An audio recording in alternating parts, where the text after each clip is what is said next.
Hi అండి, welcome to ఎన్రాషన్ vlogs. ఈరోజు నేను మీకు మటన్ కర్రీ ఎలా చేసుకోవాలో చూపిస్తానండి. ముందుగా కుక్కర్ తీసుకొని ఆయిల్ వేసుకోవాలండి. ఆయిల్ కొంచెం ఎక్కువే వేసుకోవాలి, నాన్ వెజ్ కాబట్టి. ఆయిల్ కొంచెం బాగా హీట్ అయిన తర్వాత కొన్ని ఉల్లిపాయలు, కొంచెం పచ్చిమిరపకాయలు, కొంచెం కరివేపాకు వేసుకొని బాగా వేయించుకోవాలండి, దోరగా వేయించుకోవాలి.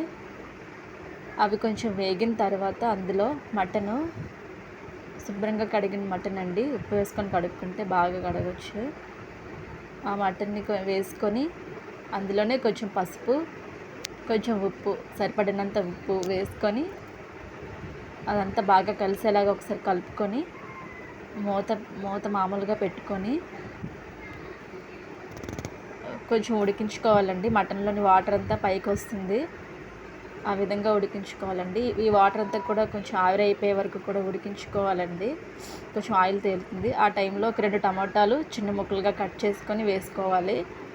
టమాటాలను కూడా కొంచెం మగ్గించుకోవాలి. మూత పెట్టుకొని కొంచెం మీడియం ఫ్లేమ్లో పెట్టుకొని చేసుకోవాలండి ప్రాసెస్ అంతా.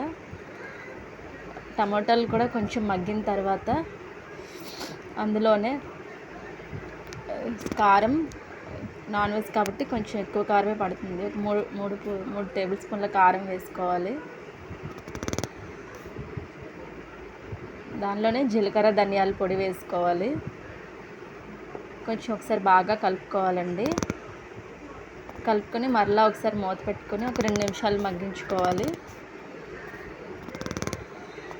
ఒక 2 నిమిషాలు మగ్గిన తర్వాత మరలా అందులో ఒక 2 టేబుల్ స్పూన్ల అల్లం వెల్లుల్లి పేస్ట్ వేసుకోవాలండి.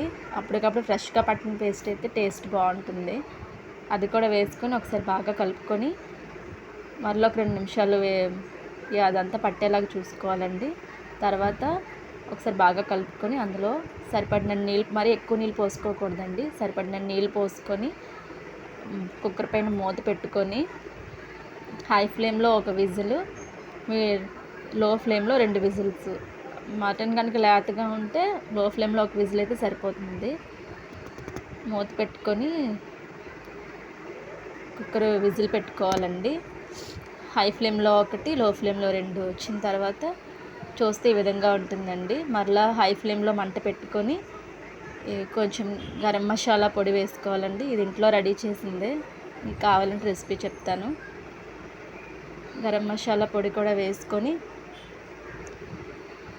ఒకసారి బాగా కలుపుకొని మామూలుగా మూత పెట్టుకొని కొంచెం ఆ కూర దగ్గర పడే వరకు కూడా ఉడికించుకోవాలండి.